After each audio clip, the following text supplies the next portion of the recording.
ಎಲ್ರಿಗೂ ಗೌರಿ ಗಣೇಶ ಹಬ್ಬದ ಶುಭಾಶಯಗಳು. ಎಲ್ರಿಗೂ ಹ್ಯಾಪಿನೆಸ್ಸು ಮತ್ತು ಸುಖ ಶಾಂತಿ ನೆಮ್ಮದಿಯನ್ನು ಕೊಡಲಿ ಅಂತ ದೇವರಲ್ಲಿ ಕೇಳ್ಕೊತೀನಿ. ಹಾಗೆ ಇವತ್ತು ಬೆಳಗ್ಗೆ ಎದ್ದ ತಕ್ಷಣ 6:30 ಆಗಿರ್ಬೋದು ಇವಾಗ. ಸೊ ರಾತ್ರಿಯೇ ಕಾರ್ಪೆಟ್ಸ್ ಎಲ್ಲ ತೊಳಿಯೋಕ್ಕೆ ಹಾಕಿದೆ ಮೆಷಿನ್ಗೆ. ಸೊ ಅದನ್ನು ತೆಗೆದು ಎಲ್ಲನೂ ಡ್ರೈ ಮಾಡ್ತಾಯಿದ್ದೆ. ಸೊ ಎಲ್ಲ ಒಂದು ಸತಿ ಕ್ಲೀನ್ ಆಗಬೇಕಲ್ಲ, ಸೊ ಆವಾಗ ಸಮಾಧಾನ ಆಗುತ್ತೆ. ಅದಾದಮೇಲೆ ತರಕಾರಿ ಎಲ್ಲ ರಾತ್ರಿ ಎಲ್ಲ ತೊಳೆದು ಹೀಗೆ ನೋಡಿ, ನಾನು ರಾತ್ರಿ ಒಂದೊಂದು ಸಲ ತೊಳೆದು ಎಲ್ಲ ಡ್ರೈ ಮಾಡೋಕ್ಕೆ ಇಟ್ಬಿಡ್ತೀನಿ. ಅದಾದಮೇಲೆ ಡಬ್ಬಗಳಿಗೆಲ್ಲ ತುಂಬಿಡ್ತೀನಿ. ಸೊ ಆವಾಗ ನನಗೆ ಈಸಿಯಾಗಿ ಯಾವಾಗ ಬೇಕು ಅವಾಗ ತೊಗೊಂಡು ಡೈರೆಕ್ಟಾಗಿ ಹಾಕ್ಬೋದು. ಇದು ಒಂದು ಸಿಸ್ಟಮ್ ನಿಜವಾಗ್ಲೂ ಸ್ವಲ್ಪ ತೊಳೆಯೋಕ್ಕೆ ಕಷ್ಟ ಅನಿಸುತ್ತೆ, ಬಟ್ ಈಸಿಯಾಗಿ ಎಲ್ಲ ತೊಳೆದು ಇಟ್ಬಿಟ್ರೆ ಅವಾಗ ಯೂಸ್ ಮಾಡುವಾಗ ಎಷ್ಟು ಈಸಿ ಆಗುತ್ತೆ ಗೊತ್ತಾ, ತುಂಬ ಈಸಿ ಆಗುತ್ತೆ. ಹಾಗೆ ನಾನು ತುಂಬ ಏನು ತರಕಾರಿ ತರಲ್ಲ, ಅದು ಬೇರೆ ತೊಳೆದು ಇಡೋ ಕೆಲಸ ಬೇಡ ಅಂದ್ಬಿಟ್ಟು 2-3 ತರಕಾರಿ ತರ್ತೀನಿ. ಸೊ ಎವ್ರಿ ಡೇ ಹೋಗ್ತೀನಿ ತರ್ತೀನಿ, ಹಂಗೆ ಮಾಡ್ತೀನಿ. ಸೊ ಇವಾಗ ಹಬ್ಬ ಇರೋದ್ರಿಂದ ಎಲ್ಲ ಒಟ್ಟಿಗೆ ತಂದಿದ್ದೆ. ಸೊ ಅದನ್ನೆಲ್ಲ ತೊಳೆದು ಸಪ್ರೇಟ್ ಮಾಡಿ ಇಟ್ಕೊತೀನಿ ಡಬ್ಬದಲ್ಲಿ. ಬಟ್ ಯೂಶ್ವಲಿ ನಾನು ಡಬ್ಬದಲ್ಲೆಲ್ಲ ಸ್ವಲ್ಪ ತೊಳೆದೇ ಇಡ್ತೀನಿ ಫ್ರಿಡ್ಜ್ ಒಳಗೆ.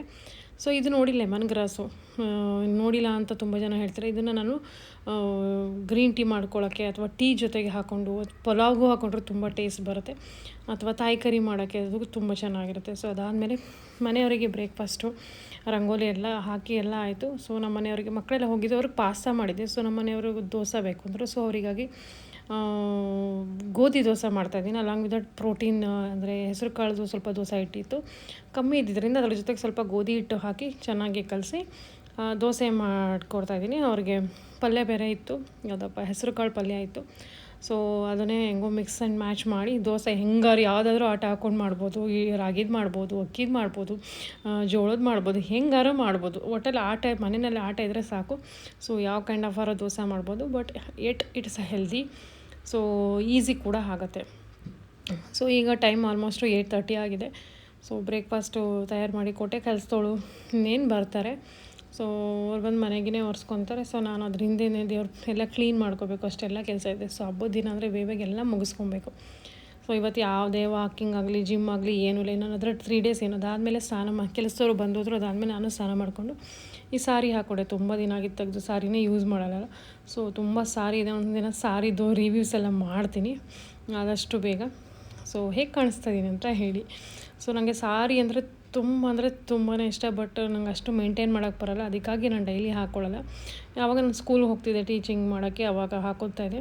ಸೊ ಅದೇ ಸಾರಿಗಳು ತುಂಬ ಇದೆ. ಅದಾದಮೇಲೆ ದೇವ್ರ ಹತ್ರ ಎಲ್ಲ ಕ್ಲೀನ್ ಮಾಡ್ಕೊತಾ ಇದ್ದೆ. ಸೊ ನಿಮ್ಮ ಹಬ್ಬಗಳೆಲ್ಲ ಹೇಗೆ, ನಿಮ್ಮ ಮನೆಗಳಲ್ಲಿ ಹೇಗೆ ಹಬ್ಬ ಮಾಡ್ತೀರಾ ಅನ್ನೋದನ್ನು ನನಗೆ ತಿಳಿಸಿ. ಸೊ ಫಸ್ಟೆಲ್ಲ ನನಗೆ ಹಿಂಗೆ ಕೂತ್ಕೊಂಡು ಯಾವಾಗ ವೇಟ್ ಇದ್ದಾಗ ಇಷ್ಟೊಂದು ಕೂತ್ಕೊಂಡು ಕ್ಲೀನಿಂಗ್ ಎಲ್ಲ ಮಾಡೋಕ್ಕೆ ತುಂಬ ಸುಸ್ತಾಗ್ತಾಯಿತ್ತು, ಕಷ್ಟ ಆಗ್ತಿತ್ತು ಚಕ್ಲು ಬಲ್ಲ ಹಾಕೊಂಡು ಕೂತ್ಕೊಳ್ಳೋಕೆ. ಈಗ ನೋಡಿ ಎಷ್ಟಾದ್ರೂ ಕೂರ್ತೀನಿ, ಎಷ್ಟಾದರೂ ಹೇಳ್ತೀನಿ. ಸೊ ಇದು ಅನದರ್ ಬೆನಿಫಿಟ್, ನಾವು ಹೆಲ್ದಿಯಾಗಿದೆ ಎಷ್ಟು ಯೂಸ್ಫುಲ್ ಅಂತ. ಹೀಗೆ ನಾನು ಮಧ್ಯದಲ್ಲಿ ನೋಡಿ ಈ ಥರ ಒಂದು ಗ್ಲಾಸ್ ನೀರು ಕುಡಿತಾನೆ ಇರ್ತೀನಿ. ಕೂತ್ಕೊಂಡು ಕುಡೀರಿ, ನಿಂತ್ಕೊಂಡು ಕುಡಿ, but it's not good. Sometimes ನಾನು ಮರ್ತೋಗ್ಬಿಡ್ತೀನಿ. ಅದಾದಮೇಲೆ ದೇವರದೆಲ್ಲ ಪಾತ್ರೆಗಳೆಲ್ಲ ತೊಳ್ಕೊಂಡು ಇಟ್ಕೋಬೇಕು. ನೋಡಿ ನಮ್ಮ ಹೆಂಗಸ್ರುಗಳಿಗೆ ಎಷ್ಟು ಕೆಲಸ ಅಲ್ಲ, ಒಂದರಿಂದ ಒಂದು ಕಂಟಿನ್ಯೂಸ್ ಕೆಲಸ ಮಾಡ್ತೀವಿ ನಾವುಗಳು. ಮೆಷಿನೇ ಸರಿ ಅನಿಸುತ್ತೆ ಒಂದೊಂದ್ಸಲ. ಸೊ ಕೆಲಸದವ್ರು ಇಟ್ಕೊಳ್ಳೋದು ಈಸಿ. ತುಂಬ ಜನ ಎಲ್ಲದಕ್ಕೂ ಒಂದು ಸ್ವಲ್ಪ ಕೆಲಸದವ್ರು ಇಟ್ಕೊಂಡ್ಬಿಡ್ತಾರೆ.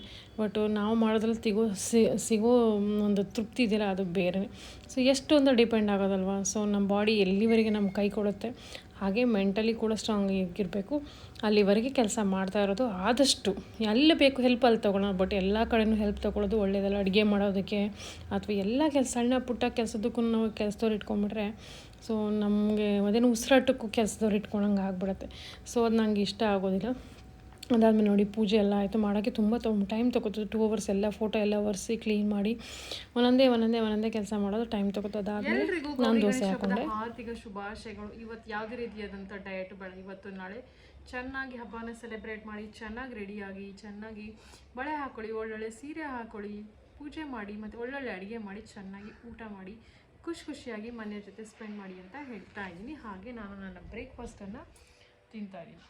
12 ಗಂಟೆ ಆಗೋಗಿದೆ. ಪೂಜೆ ಎಲ್ಲ ಮುಗಿಸೋಷ್ಟು ಇಷ್ಟೊತ್ತಾಯಿತು. ಸೊ ಇಲ್ಲಿ ಮಕ್ಳಿಗೆ ಸ್ಕೂಲಿಗೆ ರಜೆ ಇಲ್ಲ, ಹಾಗಾಗಿ ಸೊ ಏನು ಮಾಡ್ತಾಯಿದ್ದೀನಿ ಅಂದರೆ ಅವ್ರನ್ನೆಲ್ಲ ಕಳಿಸಾದ್ಮೇಲೆ ಪೂಜೆ ಮಾಡೋಕ್ಕೆ ರೆಡಿ ಮಾಡಿದೆ. ಎಲ್ಲ ಕ್ಲೀನ್ ಮಾಡ್ಕೊಂಡು ಎಲ್ಲ ಮಾಡೋದು ಇಷ್ಟೊತ್ತಾಯಿತು.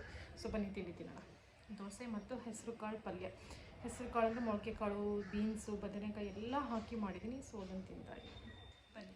ಆಮೇಲೆ ಪೂಜೆ ಮಾಡೋಣ ಅಂತ ಪೂಜೆ ಮಾಡಿ, ಮತ್ತು ನೆನ್ನೆ ಹೆಸರು ಕಾಳು ಪಲ್ಯ ಮತ್ತು ಬೀನ್ಸ್ ಪಲ್ಯ ಮಾಡಿದ್ದು ತುಂಬ ಇತ್ತು. ಸೊ ಅದಕ್ಕೇ ದೋಸೆ ಹಾಕಿದ್ದೀನಿ. ಮಧ್ಯಾಹ್ನ ಏನಾದರೂ ಮಾಡೋಣ ಅಂತ. ಸೊ ಬನ್ನಿ. ಪಲ್ಯ ಕಾಂಬಿನೇಷನ್ ದೋಸೆ ಜೊತೆ ಕೇಳಬೇಡಿ ಎಷ್ಟು ಚೆನ್ನಾಗಿದೆ. ಅದ್ರ ಜೊತೆಗೆ ತುಂಬ ಹೊಟ್ಟೆ ಹಸಿದೆ, ಅದು ಮೇನ್ ಥಿಂಗು. ಯಾವ್ದು ಕೊಟ್ಟರು ಚೆನ್ನಾಗಿರುತ್ತೆ ಈ ಟೈಮಲ್ಲಿ. ಮಧ್ಯಾಹ್ನಕ್ಕೆ ಏನಾದರೂ ಸ್ವೀಟ್ ಮಾಡಿ ಅಡುಗೆ ಮಾಡ್ತೀನಿ. ಸೊ ನಾನು ಏನು ಪ್ಲ್ಯಾನ್ ಮಾಡ್ತೀನಿ ಅಂತಂದರೆ ತಿನ್ಕೊಂಡೇ ಮಾತಾಡ್ತೀನಿ.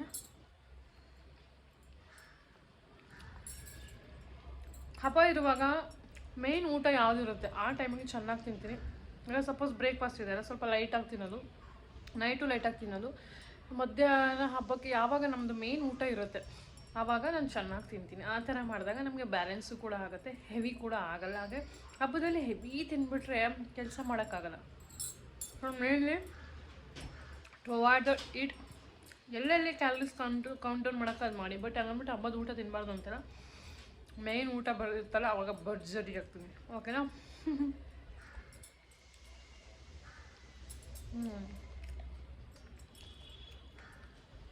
ಸೊ ಹಾಗೆ ಕಾಮೆಂಟಲ್ಲಿ ತಿಳಿಸಿ ಎಲ್ಲರೂ ಹಬ್ಬನ ಹೇಗೆ ಸೆಲೆಬ್ರೇಟ್ ಮಾಡಿದ್ರಿ, ಏನೇನು ಅಡುಗೆ ಮಾಡಿದ್ರಿ ಅಂತ. ಸೊ ನಾನೆಲ್ಲ ನಾಳೆ ಒಬ್ಬಟ್ಟೆಲ್ಲ ಮಾಡ್ತೀನಿ. ಸೊ ಇವತ್ತು ಜಸ್ಟ್ ಹಂಗೆ ಪೂಜೆ ಆಯಿತು, ಎಲ್ಲ ಆಯಿತು. ಸೊ ನಾಳೆದು ಗಣಪತಿ ಬೇರೆ ಕೂರಿಸ್ತೀವಿ ನಾವು. ಸೊ ಹಾಗಾಗಿ ನಾಳೆ ಜಾಸ್ತಿ ಚೆನ್ನಾಗಿರುತ್ತೆ ನಮ್ಮ ಸೆಲೆಬ್ರೇಷನ್. ಸೊ ಮಂತೇನಿ ಮುಗಿಸ್ತೀನಿ, ಆಮೇಲೆ ಸಿಗೋಣ ಮತ್ತೆ. ಅಲ್ಲಿವರೆಗೂ ನೋಡ್ತಾ ಇರಿ. ಸೊ ಈ ರಂಗೋಲಿದು ಫೋಟೋ ತಗೊಂಡಿರಲಿಲ್ಲ. ಸೊ ನಾನು ಮನೆ ಮುಂದೆ ಒಂದು ಕಳಸ ಇಡ್ತೀನಿ, ಹಾಗೆ ಮಣ್ಣನ್ನು ಹಾಕೋತೀನಿ. ನಂಗೊಂಥರ ಫೀಲ್ ಅದು ಚೆನ್ನಾಗಿ ಅನಿಸುತ್ತೆ, ವೈಬ್ರೇಷನ್ ತುಂಬ ಚೆನ್ನಾಗಿ ಅನಿಸುತ್ತೆ. ಸೊ ಹಾಗೆ ನಾನು ವೈಬ್ರೇಷನ್ನ ತುಂಬ ನಂಬ್ತೀನಿ ನಾನು. ಇದ್ರ ಬಗ್ಗೆ ನಾನು ಇನ್ನೊಂದು ದಿನ ಮಾತಾಡ್ತೀನಿ. ಸೊ ಐ ಕ್ಯಾನ್ ಫೀಲ್ ಎಲ್ಲಿ ನೆಗೆಟಿವ್ ವೈಬ್ರೇಷನ್ ಇದೆ, ಎಲ್ಲಿ ಪಾಸಿಟಿವ್ ವೈಬ್ರೇಷನ್ ಇದೆ ಅಂತ ನಂಗೆ ಗೊತ್ತಾಗುತ್ತೆ ಭಾಳ ಬೇಗವಾಗಿ. ಸೊ ಇದು ನೋಡಿ ಲಂಚು ಪ್ರಿಪೇರ್ ಮಾಡಿ ಎಲ್ಲ ಕ್ಲೀನ್ ಮಾಡಿ ತುಂಬ ಹರಗ್ಬಿಟ್ಟಿತ್ತು. ಎಲ್ಲ ಒಂದು ಕಿತ್ಕೊಂಬಂದಿರ್ತೀನಲ್ವ, ಸೊ ದೇವ್ರ ಪೂಜೆ ಮಾಡ್ಬೇಕಾದ್ರೆ ಅಲ್ಲಿ ಇಲ್ಲಿ ಎಲ್ಲ ಹಾಕಿರ್ತೀನಿ. ಸೊ ಬಂದು ಬೆಂಡೆಕಾಯಿ ಪಲ್ಯ, ಬೆಂಡೆಕಾಯಿ 2 ಥರ ಪಲ್ಯ ಮಾಡಿದ್ದೆ, ಒಂದು ವೆಟ್ಟು ಒಂದು ಡ್ರೈ. ಆಮೇಲೆ ಜೋಳದ ರೊಟ್ಟಿ, ಚಪಾತಿ ಮತ್ತು ಶಾವಿಗೆ ಪಾಯಸ ಮಾಡಿದ್ದೆ.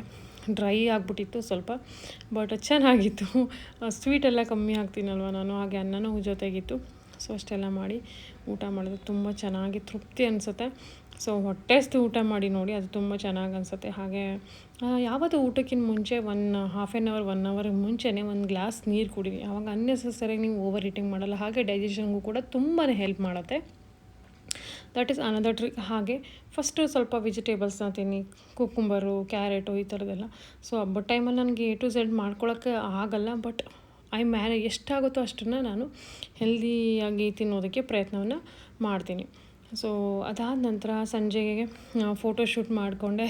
ಅಂದರೆ ಸಾರಿ ಹಾಕ್ಕೊಂಡು, ಇದು ನನ್ನ ಸಾರಿ ಹೇಗಿದೆ ಅಂತ ಹೇಳಿ ಸಾರಿ ಮತ್ತು ಬ್ಲೌಸು ಮ್ಯಾಚ್ ಮಾಡಿಕೊಂಡೆ.